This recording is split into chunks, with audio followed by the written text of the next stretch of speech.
چینیوٹ میں director general Punjab emergency service department doctor Rizwan Naseer Sitara Imtiaz کی ہدایت پر 8 اکتوبر کو نیشنل ریزیڈنس ڈے منایا گیا ہے۔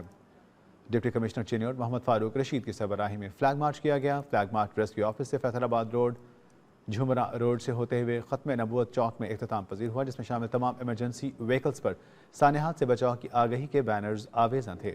اس موقع پر میڈیا سے گفتگو کرتے ہوئے ڈپٹی کمشنر چینیوٹ محمد فاروق رشید نے کہا کہ سانحات سے نمٹنا ایک ادارے کے لیے ممکن نہیں ہوتا، اس میں تمام ادارے، تمام آرگنائزیشنز اور دیگر وسائل کی ضرورت درکار ہوتی ہے۔ نیشنل ریزیلنس ڈے کے دن ہم نے اس بات کا عزم کرنا ہے کہ کمیونٹی کو درپیش خطرات، ان کی نشاندہی اور سانحات سے نمٹنے کے لیے بروقت تیاری سے بڑے نقصانات سے بچا جا سکتا ہے۔ ریسکیو کے جوان، ریسکیو 1122 کے جوان روزانہ کی بنیاد پر لوگوں کو فرسٹ ایڈ کی تربیت دے رہے ہیں۔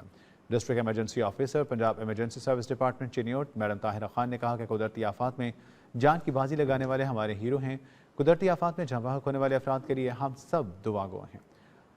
8 اکتوبر 2005 میں شدت کا زلزلہ 7.6 شدت کا زلزلہ تھا، ملک کے بالائی علاقوں میں آیا۔ اس وقت وہاں بہت ساری جانوں کا نقصان ہوا تھا۔ محفوظ معاشرے کے قیام کے لیے عوامی آگہی اور بنیادی تربیت انتہائی ضروری ہے اور ہر گھر میں ایک فرسٹ ایڈ ہونا چاہیے۔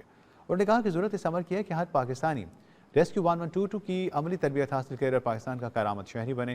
ہم اس سلسلے میں تعلیمی اداروں، صنعتی اداروں، مختلف آرگنائزیشنز اور عام آدمی کو مختلف جدید کورسز کے ذریعے تربیت فراہم کر کے اس قابل بنا رہے ہیں کہ سانحات، زلزلہ ہو یا طوفان، سیلاب ہو یا آگ، اس میں لوگ امداد فراہم کر سکیں۔